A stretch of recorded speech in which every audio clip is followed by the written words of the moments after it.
승리하는 복된 하루가 되시기를 간절히 축원을 드립니다.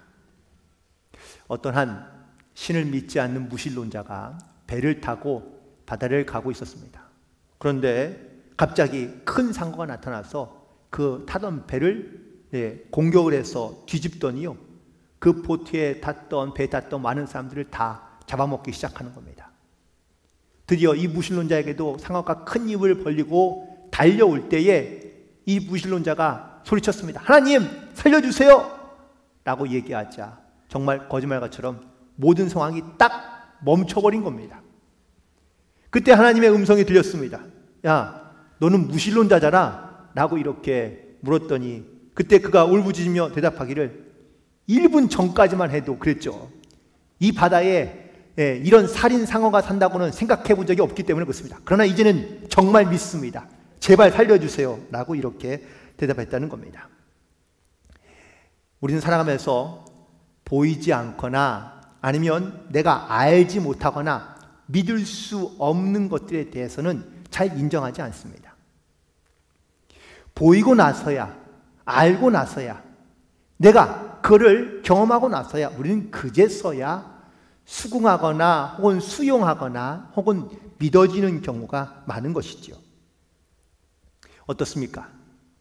우리는 보이지 않는 그런 하나님을 믿고 살아가는 성도, 그리스도인이라고 얘기하고 있는데 혹시 정말 우리는 이 보이지 않는 하나님을 믿음의 대상으로 고백하며 살고 있는지, 아니면 나는 성도라고 말하지만 보이는 것만, 아는 것만, 믿고 싶은 것만 믿으며 살고 있는지를 다시 한번 돌아봐야 될 것 같습니다. 여러분 가운데 제가 영상을 하나 보여드릴 텐데 이 영상을 여러분 보시고 주의 깊게 보시기 바랍니다. 그리고 이 영상을 보시면서 여러분들이 하실 일은 흰 옷을 입은 학생들이 있는데 이 학생들이 공을 몇 번이나 패스하는지 여러분들 좀 한번 집중해서 보시기 바랍니다. 영상 한번 보여주시기 바랍니다.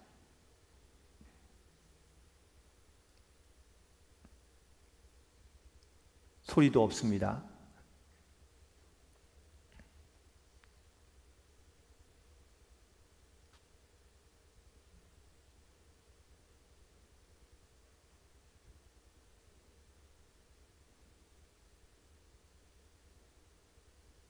자, 보셨는데요. 혹시 흰옷을 입은 아이들이 몇 번이나 패스하던가요? 14번. 네, 잘 보셨습니다. 그러면 혹시 이게 진짜 질문인데, 그러면은 이 영상에서 혹시 다른 거 보신 것 있나요? 네? 이거는 지난 2011년에 3월 2일 오후 7시에 인천에 있는 삼산 실내체육관에서 실험했던 영상이고요. 원래 이 오리지널 영상은 1997년도 하버드 대학에서 만든 실험 영상입니다. 지능 측정과 혹은 인지도에 대한 영상인데 여기에서 그 체육관에 있었던 총 2280명의 사람들이 이 영상을 다 봤고요. 그리고 이 영상이 끝나고 난 다음에 그 하프타임에 진행자가 물었습니다. 혹시 이 영상의 동영상에서 사람 말고 본 것이 있는지, 혹시 보신 게 있는지 발견하셨습니까? 없으세요? 네. 이 영상을 보면 사람만 등장하지 않고요. 고릴라가 등장합니다. 고릴라가 약 한 9초 동안이나 이 영상에 등장하는데 이 영상에서 고릴라를 발견한 사람이 많지 않다는 거예요. 그날 그 체육관에서 총 560명의 사람, 580명의 사람이 이 문자를 회신했습니다. 그런데 그 중에서 약 한 54%에 달하는 한 300명이요, 315명이 아무것도 본 게 없다는 겁니다. 또 그 중에 45%, 265명이 뭘 보긴 봤는데 뭘 봤는지 기억이 나지 않습니다. 놀랍게도 한 가지 사실에 주목하여 있다 보니까 거기에 등장하는 고릴라를 보지 못한 거죠. 한 가지 더 있습니다. 혹시 그 뒤에 있던 그 빨간색 배경의 커튼 기억하시나요? 네, 그 커튼이 색깔이 바뀐 건 보셨어요? 네, 커튼의 색깔도 바뀌었습니다. 이 실험을 통해서 이 심리학자들은요, 이렇게 얘기합니다. 사람들은 보고 싶은 것만 본다는 겁니다.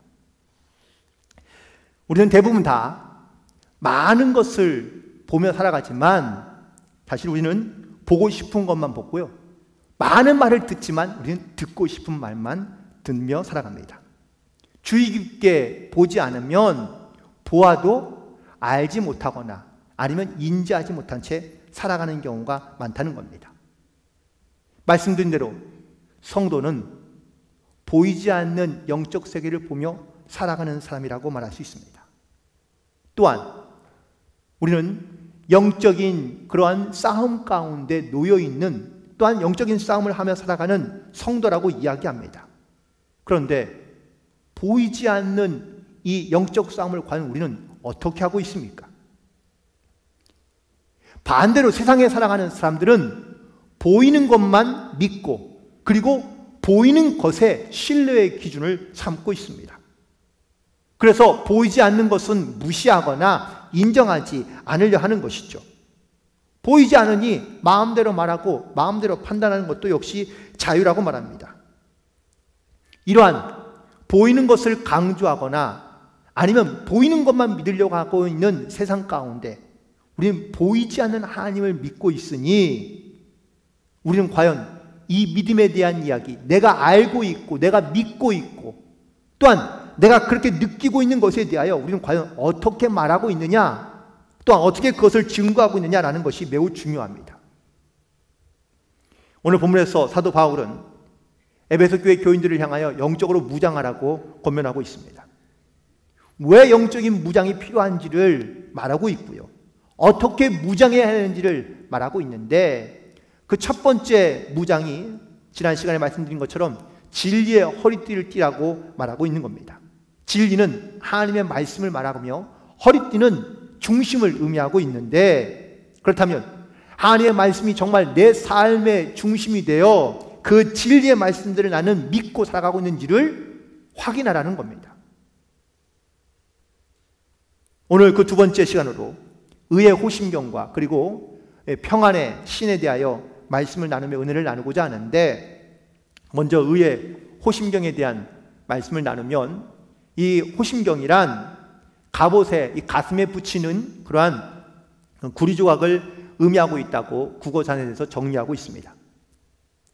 특별히 이 호심경은 이 가슴과 심장을 보호하고 몸에 있는 장기를 보호하기 위하여 입는 그런 갑옷입니다.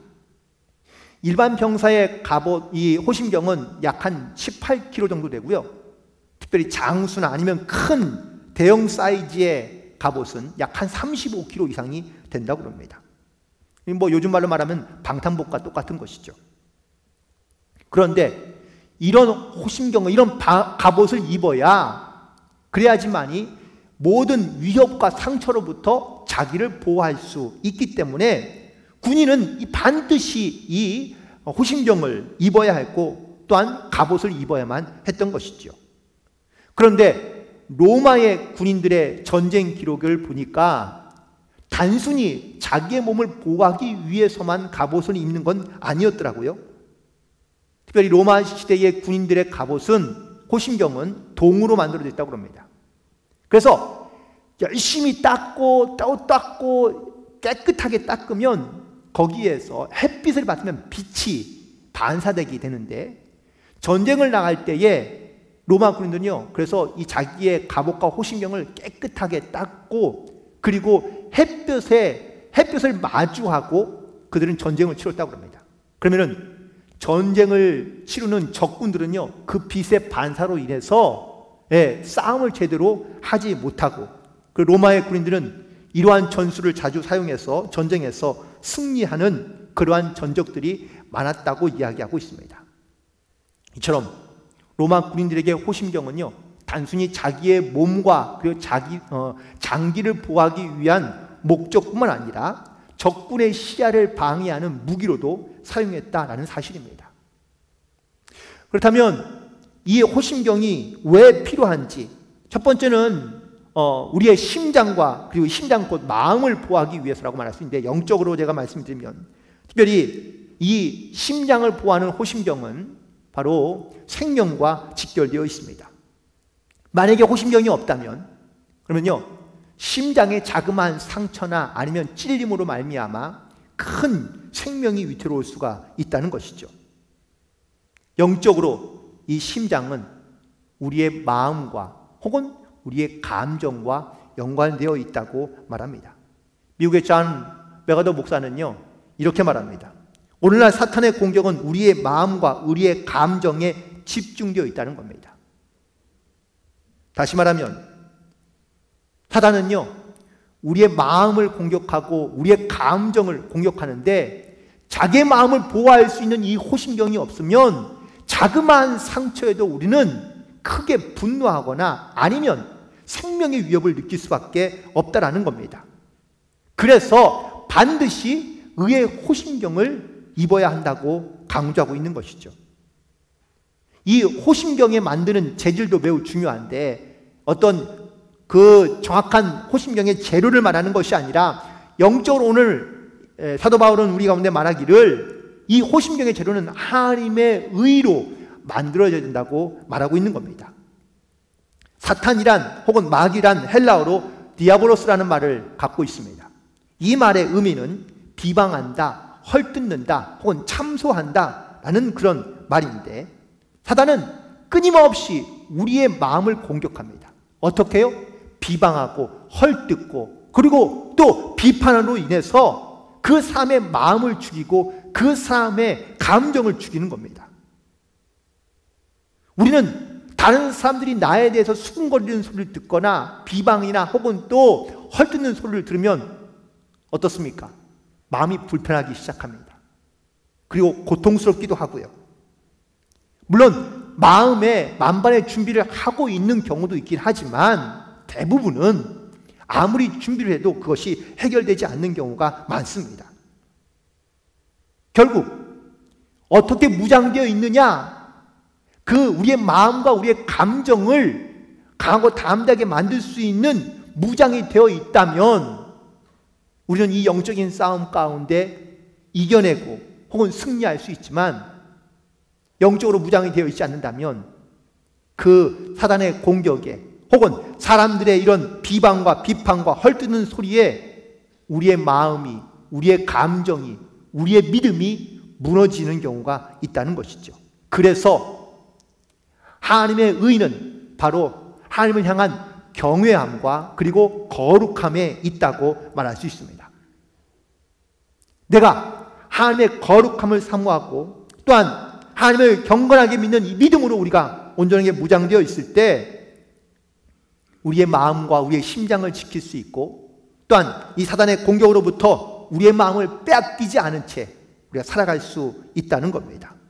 그래서 사도 바울은 우리 가운데 영적으로 무장하라고 말하고 있는 겁니다. 사단이 노리는 우리의 가장 연약한 부분이 어디일지를 사단은요 늘 바라보고 있다는 겁니다. 특별히 이 심장은 사람의 가장 중요한 부위이지만 단번에 우리의 생명을 위협할 수 있는 곳이기 때문에 사단은 우리의 심장을 노리고 있다는 것이죠. 심장은 곧 우리의 믿음을 말하고 있으며 구원의 확신을 의미하는 것이기도 합니다. 그래서 오늘 본문에서 13절에 사도 바울이 이렇게 이야기합니다. 이는 악한 날에 너희가 능히 대적하고 모든 일을 행한 후에 온전하게 서기 위함이라고 말하고 있는 겁니다. 호심경이 우리에게 주는 영적인 가장 중요성은 담대함입니다.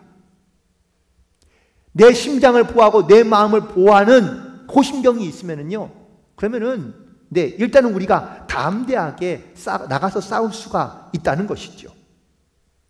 그런데 세상에 살아가는 사람들이 하나님의 의로 이 호심경을 삼는 것이 아니라 자기의 의로 호심경을 삼는 경우가 많다는 겁니다. 대부분 사람들이요 이런 생각을 갖습니다. 내가 선하게 살면, 내가 착하게 살면, 내가 의롭게 살면 그러면은 내가 하나님 앞에 온전하게 나아갈 수 있지 않을까? 심지어 자기의 의로운 행위로 구원받을 수 있다고 말하는 사람도 있습니다. 그런데 이것은 그 착각인 것이죠. 자기의 의로 구원을 이룰 수 있는 사람은 아무도 없습니다. 자기의 의로 자기의 마음과 자기의 심장을 지킬 수 있다고 말하는 사람이 있긴 하지만 어떤 결정적인 순간에 이르게 되면 자기의 의는요, 그 기능과 역할을 잘하지 않는 겁니다. 그러니 결국은 쓸모없는 게 되고 마는 것이죠. 결국 내 의로운 어떠한 행위나 어떠한 행동으로 우리가 구원을 얻는 것이 아니라 오직 하나님께서 우리를 의롭다 하심으로 말미암아 우리가 구원의 자녀, 하나님의 백성으로 이 땅 가운데 살아가는 줄로 믿습니다. 따라서 우리의 의로운 것은요, 나에게 있는 것이 아니라 바로 하나님께 있는 것이며, 이 하나님의 의로움으로 하나님에 대한 그 거룩함과 하나님에 대한 경외함과 그리고 온전한 믿음으로 우리의 호심경을, 우리의 가슴과 심장을 보호하게 될 때 우리가 모든 영적인 싸움에서 반드시 이기고 승리하는 그러한 또한 보호받는 그런 은혜 가운데 살아가게 되는 줄로 믿습니다. 따라서 여러분의 이 호심경은 무엇으로 만들어져 있는지를 반드시 점검해 보시기 바랍니다. 나의 의나 혹은 나의 어떤 행위로 만드는 것이 아니라 오직 하나님의 의로 우리의 심장과 우리의 마음을 보호해야 될 줄로 믿습니다. 두 번째는 평안의 복음의 신을 신으라고 말하고 있습니다. 그렇다면 왜 이 평안의 복음의 신이 필요한 것인지 그 이유를 몇 가지 말하고 있는데요. 첫 번째는 바로 이 신발이 있어야 거칠고 험한 길을 우리가 갈 수가 있기 때문이라는 겁니다. 군인들이 아무리 허리띠를 잘 동에 매거나 아니면 튼튼한 호심경을 갖고 있다 하더라도 튼튼한 신발이 없으면요 멀리 갈 수도 없고 오래 갈 수도 없습니다. 특별히 오랜 시간과 많은 전쟁을 치러야 하는 군인에게 있어서 이 신발은 매우 중요합니다. 상상해 보세요. 거친 그런 산과 들에서 여러분들 갑옷은 있고 무기는 있는데 신발이 없이 점령해 보신다면 이게 과연 전투가 될까요? 전투력이 상승하는 것이 아니라 전투력이 더 내려가겠죠. 그래서 군인에게 있어서 이 든든한 신발은 매우 중요합니다. 또한 군인에게 이 신발은요 기동력을 제공합니다. 그래서 멀리 가거나 혹은 또 빨리 이동할 때에 반드시 필요한 것이 바로 이 신발인 것이죠. 특별히 이 로마의 군인들에게 있어서 이 신발은요 매우 특별했다고 그러는데, 특별히 이 신발을 가죽으로 아주 딱딱하게 굳게 만들고 그리고 그 밑창에다가 징을 박아가지고 그래서 빨리 이동하거나 혹은 험한 길을 갈 때에 매우 유익하게 만들어 놓았다는 겁니다. 그래서 로마의 군사들이 갖고 있는 가장 큰 전쟁의 어떤 이러한 이점은 바로 기동력에 의한 싸움이었고, 이 기동력에 의해서 많은 전쟁의 승리를 거뒀다는 역사적인 기록들이 많이 있습니다. 자, 그렇다면 이 신발의 재질도 매우 중요하겠죠. 이 신발의 재질은 영적으로 보는 겁니다. 어떻게 해요? 평안과 그리고 복음으로 만들어진 신발을 신어야 한다고 말하고 있습니다. 첫 번째, 먼저 우리 가운데 이 복음은 과연 무엇인가? 복음은 바로 하나님의 말씀을 의미하고 있으며, 또한 하나님의 말씀이 바로 내게 기쁨이 되는 그러한 소식들을 말하고 있는데, 이 복음이 들어가는 곳마다 영적인 회복이 일어나고, 또한 막혔던 하나님과의 관계가 회복되며, 그리고 닫혔던 하나님의 문을 열게 하는 것이, 이것이 바로 복음의 능력인 줄로 믿습니다. 하나님의 말씀이 우리 가운데 다가왔을 때 과연 나와 하나님과의 관계에 어떠한 역사들이 일어나고 있는지를 본다면 복음은 우리 가운데 매우 큰 능력을 갖고 있는 것을 알 수 있습니다. 그리고 이 복음을 가지고 하나님의 영적인 관계가 회복되는 사람에게는 바로 평안함이 주어졌다라는 사실입니다. 성도로서 세상에 살아가면서 이런 평안과 그리고 이 복음의 기쁨을 우리가 누리며 살고 있는지를 한번 물어보라는 겁니다. 동시에 우리는요, 이 평안의 복음을 증거할 사명이 있다는 것을 오늘 본문을 통하여 사도 바울은 말하고 있습니다. 따라서 지금 나는 얼마나 주님 안에서 이 평안함을 누리며 살고 있는지, 그리고 하나님과 나의 믿음의 관계 속에서 이 복음의 확신과 그 기쁨을 가지고 어떤 믿음의 확신을 가지고 살고 있는지를 우리 가운데 묻고 찾으며 그것을 발견하라고 오늘 사도 바울은 우리 가운데 말하고 있는 겁니다. 그렇다면 왜 우리 가운데 이 영적인 무장이 필요한지를 오늘 다시 한번 말씀을 통하여 요약해 본다면, 첫 번째는 바로 근심과 두려움을 이기게 하기 때문에 영적으로 무장하라고 말하고 있습니다. 요한일서 4장 18절에 있는 말씀입니다. 사랑 안에 두려움이 없고 온전한 사랑이 두려움을 내쫓나니 두려움에는 형벌이 있음이라. 두려워하는 자는 사랑 안에서 온전히 이루지 못하였느니라 라고 말하고 있습니다. 만약에 우리가 늘 근심과 두려움으로 살아가고 있다면 우리의 마음 가운데 절대로 평안이 있지 않습니다. 평안하다는 것은 내 마음속에서 근심과 두려움을 이길 수 있는 능력이 있다는 것을 의미하고 있는 것입니다. 사도 바울은 내가 아직 죄인 되었을 때에 하나님이 나를 사랑하시고 십자가의 사랑으로 나를 구원해 주셨다고 고백하고 있고요. 내가 아직 하나님과 원수가 되었을 때에 나를 벌하지 아니하시고 나를 참으시고 사랑으로 나를 구원해 주셨다고 고백하고 있습니다. 이 사랑의 확증을 가지고 살아가는 사람은 평안할 수밖에요. 왜? 하나님이 나를 사랑하시고 그 사랑으로 나는 더 이상 죄인이 아닌 하나님의 거룩한 백성이 되었기 때문임을 그가 믿음으로 고백하기 때문에 그렇습니다. 여러분 혹시 이 평안을 누리고 살고 계십니까? 두 번째는 영적인 무장의 필요성은 바로 내 마음과 생각을 지키게 하기 때문입니다. 빌립보서 4장 5절부터 7절까지 있는 말씀입니다. 너희 관용을 모든 사람에게 알게 하라. 주께서 가까우시니라.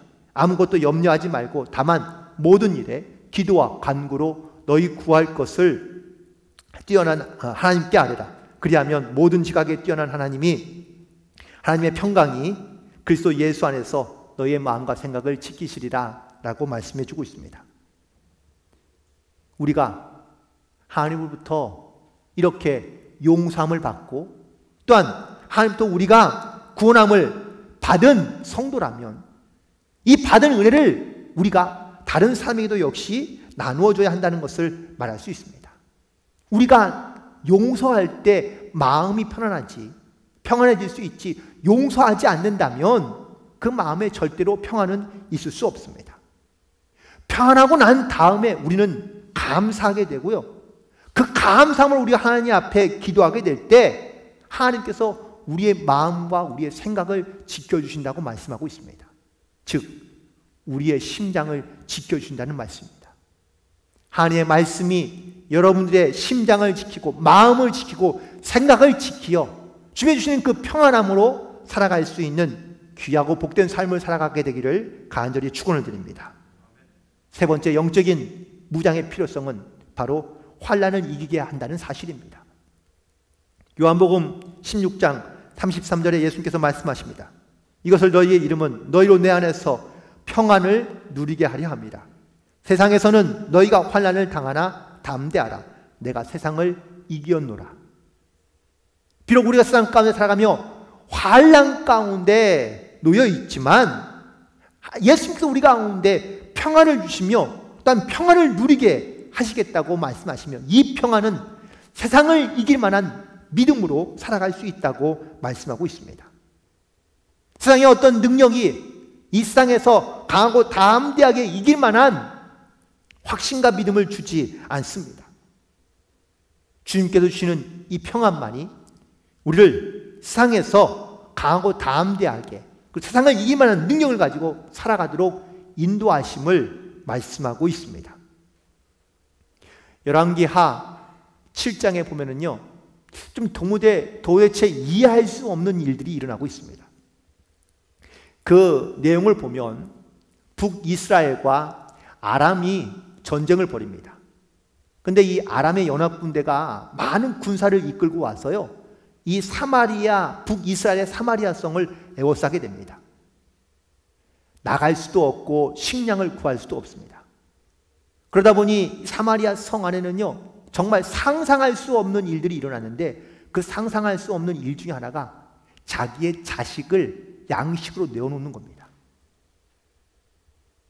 이러한 고난과 핍박과 고통의 시간들을 보내고 있고, 이제 쳐들어오면은 멸망할 수밖에 없는 그런 처지에 놓여 있는 그 이스라엘의 상황인데, 정작 밖에 있는 아람의 군대를 가보니까요, 아람의 군대는 이미 다 벌써 도망가고 없다는 겁니다. 아니, 숫자도 많죠. 음식과 혹은 무기도 충분한데 왜 이기는 전쟁을 그들은 다 포기하고 도망간 것일까요? 놀랍게도 열왕기하 7장 6절과 7절에 이렇게 기록되어져 있는데요, 바로 예수님께서 아람 군대에게 이 소리를 듣게 한 겁니다. 큰 소리를 듣는데, 큰 군대의 함성과 병거의 소리를 듣고 그들이 다 무서워서 그날 밤 사이로 다 도망간 겁니다. 그런데 그 소리를 왜 사마리아에 있는 사람들은 못 들었을까요? 하나님께서 이 아람 군대의 마음 가운데 근심과 두려움과 불안감을 주자 마음에 평안이 없는 상태에서 이 소리를 들으니 그들은 도망가기에 급급했던 겁니다. 결국 마음이 평안하지 않는다면 아무리 내가 좋은 조건을 가지고 있다 한들 그것이 나에게 도움이 되지 않는다는 이야기입니다. 성도란 좋은 길, 편한 길, 꽃길만을 걷는 것은 아닙니다. 성도가 가는 길은 오히려 험한 길이고 혹은 또 거칠 길이 될 수 있고요, 그리고 조금은 고난과 그리고 순환의 길을 걸어갈 수 있습니다. 때로는 또한 이 고난을 걷다가 눈물과 좌절을 맛볼 수도 있습니다. 그럼에도 불구하고 성도는 이 길을 걸어가야 한다는 겁니다. 그때에 우리 가운데 가장 필요한 것이 있다면 바로 맞습니다. 하나님의 의의 호심경이 필요합니다. 여러분의 마음과 여러분의 감정을 지킬 수 있는 그러한 하나님의 말씀의 거룩함과 경건함이 있어야 되고요, 내 마음 가운데 평안이 있어야 우리가 이 길을 걸어갈 수 있다라는 겁니다. 믿음의 길을 걸어갈 때에 평안함이 없으면 우리는 불안하게 되고 주저하게 되고 흔들릴 수밖에 없는 것입니다. 이스라엘 백성들의 인사말을 아시죠? 샬롬이라고 얘기합니다. 왜 날마다 그들은 만날 때마다 평안을 말하는 걸까요? 평안을 잃어버리면 모든 것을 잃어버린 것과 다를 바가 없기 때문에 그렇습니다. 요한복음 14장 27절에 예수님께서 말씀하십니다. 평안을 너희에게 끼치노니 곧 나의 평안을 너희에게 주노라. 내가 너희에게 주는 것은 세상이 주는 것 같지 아니하니라. 너희는 마음에 근심도 말고 두려워하지도 말라 말씀하십니다. 주님께서 주시는 이 평안을 누리며 살고 계십니까? 어떠한 환경이나 조건에 의해서 여러분들의 마음을 뺏기고 여러분들의 평안을 빼앗겨 버린다면 우리는 아무것도 할 수 없다는 사실입니다. 말씀을 정리해 보면 사람마다 마음의 상처와 그리고 그 상처의 흔적들을 가지며 살아가는 경우가 많습니다. 근데 그 이유를 가만히 보면 바로 평안을 잃어버린 경우가 대부분입니다. 또 내 마음에 있는 이 상처를 스스로 치유할 수가 없기 때문인데, 그 상처가 나지 않도록 우리의 마음과 심장을 보호할 수 있는 그 방패 혹은 또 그 무기가 필요한데 우리 가운데 그런 무기가 없기 때문에 우리는 사람들의 말과 혹은 또 비난과 비판에 의해서 우리의 가슴과 우리의 심장은, 마음은 온갖 상처로 가득해 있다는 것이죠. 그래서 오늘 이 영적인 싸움을 준비하며 나아가는 성도들을 향하여 이렇게 무장하라고 말하고 있습니다. 먼저 의의 호심경을 준비하라는 겁니다. 내 마음과 내 감정을 보호할 수 있고 지킬 수 있는 하나님의 의의 호심경을 반드시 입고, 그리고 평안의 복음으로 준비한 이 신을 신고, 그리고 영적인 싸움 가운데 나아가라고 사도 바울은 우리 가운데 권면하고 있습니다. 이제 세상을 향해 영적인 싸움을 준비하며 나아가는 여러분 가운데 우리가 싸우는 것은 보이는 혈과 육을 대항하여 싸우는 것이 아니라 보이지 않는 악한 영들에 대하여 싸우고 있는 이 영적 싸움에 대하여 여러분들 다시 한번 의의 호심경을 가지고 평안이 또한 준비한 복음의 신을 신고 하나님을 향한 뜨거운 가슴과 열망을 가지고 오늘도 주님과 동행하며 믿음으로 승리하며 나아갈 수 있는 그런 저와 여러분이 되기를 주님의 이름으로 간절히 축원을 드립니다. 기도하시겠습니다. 하나님,